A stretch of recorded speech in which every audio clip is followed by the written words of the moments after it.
predict. You'll greet Harvey with laughter and rousing applause. It's a mystery, and all the reporters been asking around if anybody knows them on the block, and nobody knows them, which is odd. It's a story about this man that has this great big white rabbit. That's his friend. It's very odd because a lot of people in this neighborhood know each other, and that if they don't know each other, they know of somebody. He became a very close friend of mine. You can see it on the performers, on all of us.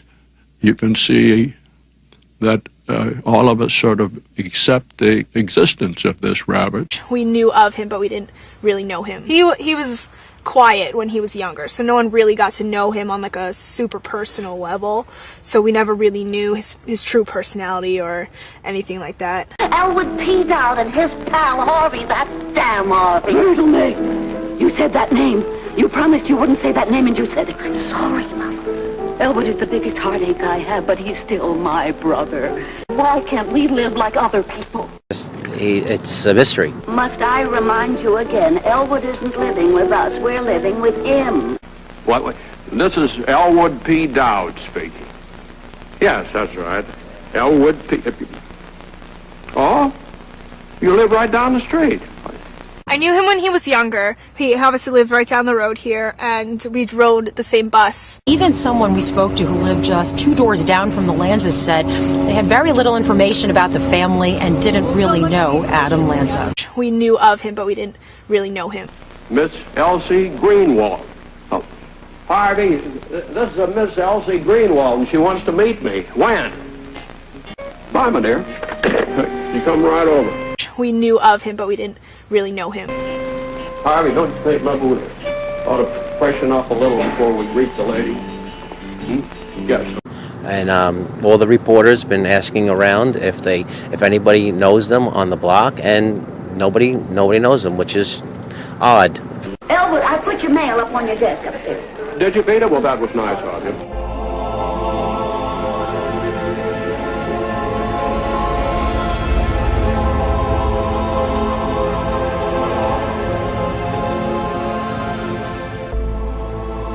Aunt Ethel, where is he? Oh, there you are. Come down here. Aunt Ethel, I want you to meet Harvey. As you can see, he's a puka. Harvey, you've heard me speak of Mrs. Chauvenet. We always called her Aunt Ethel. She's one of my oldest and dearest friends. What? Well, that's right. No, she's the one. This is the one. Who was he talking to? He was quiet when he was younger, so no one really got to know him on like a super personal level. He said he would have known you anywhere. Well, you two look lovely. But now, come along, Harvey. We're going to have to go in and say hello to all of our friends. Excuse me. What? You're standing in his way. Just, there we are. Got it. Now, come along. Come on. We'll go over. Let's sit. So we never really knew his true personality or anything like that. Go on in, I'll join you in a very few minutes. Aunt Ethel, I can see that you're disturbed about Harvey. Now, please don't be. He stares like that at everybody. It's his way. But he likes you. I can tell. He likes you very much. What's so interesting, Wolf, is that about 3 years ago, back in 2009, that's really the last time we have any hard record of any classes he took, any courses he was enrolled in. After that, right at the time that the divorce was finalized, it seems that Adam Lanze simply fell off the face of the earth. My brother insists that his closest friend is this big white rabbit, and this big white rabbit's name is Harvey, and Harvey lives in our house. Now do you understand? Elwood and Harvey go everywhere together.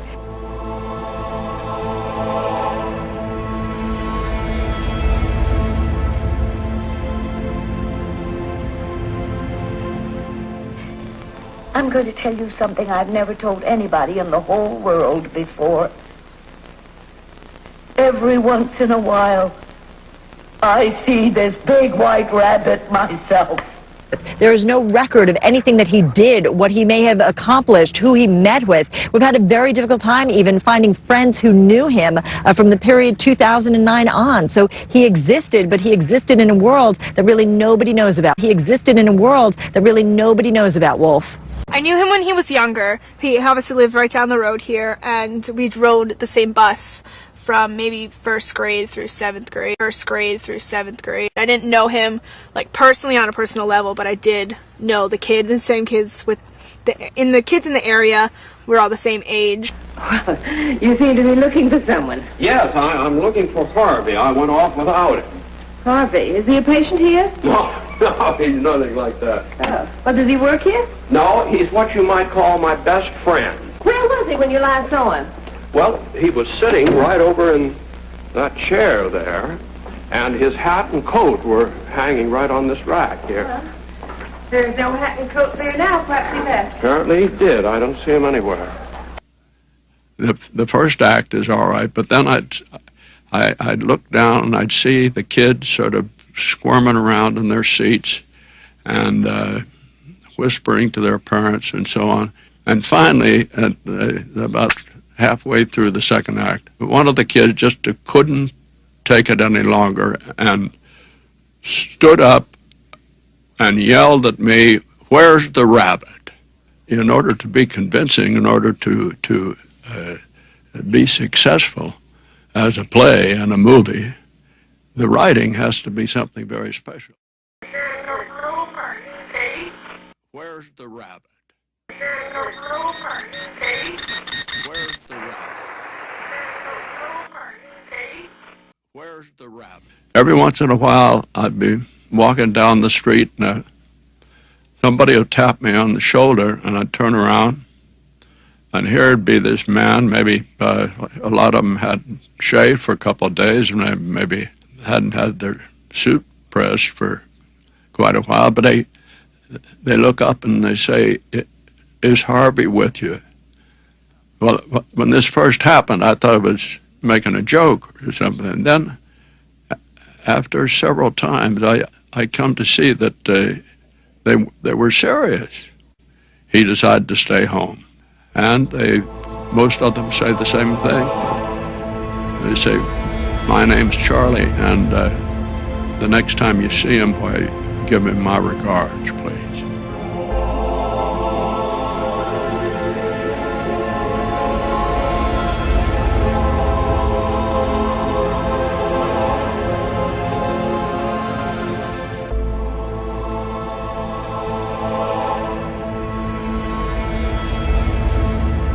Did you say was Adam, maybe something went wrong with him? Was he a normal kid? I don't remember Adam, except when he was a child. You know, what's so crazy about Adam Lanze is he appears to have fallen off the grid. There are basically 3 years that are unaccounted for. The last time there's any record of him was back in 2009 when he was a student at a local university here, and he was taking several classes there. But after that, 2009, he just sort of falls away. So nobody really knows or understands what he was doing over the last couple of years. There has been not one eyewitness account that I've heard of anyone seeing this guy shooting anyone or shooting around.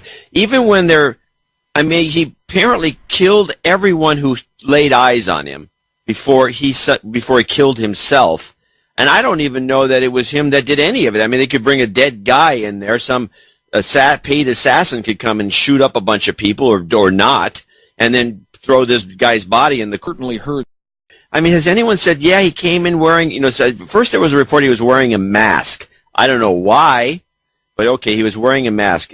So we don't even know who it was, actually, if he got a mask on. Could have been anyone. And then, has anyone said, yeah, he started firing around, I had to duck, he shot so-and-so, or, I mean, has there been one eyewitness report of him, seeing him actually shooting a gun? No, there has been nothing. We've seen journalists trolling online to try and get a hold of people. Please do not forget, you saw nothing. You saw television. You saw nothing. So believe what you will, but please, you did not see anything with your own 2 eyes, and I have been on the other side of that box too much with some very so-called innocent stuff. Week in, week out, I made trickery. So you did not see anything. They were surrounding the kid's home at 9:15 before this even happened.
Conducting an interior search at this time.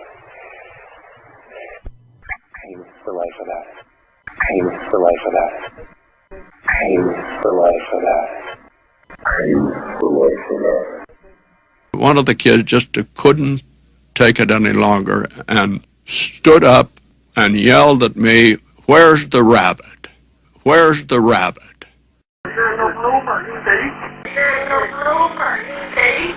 There's a blooper, Steve. Where's the rabbit?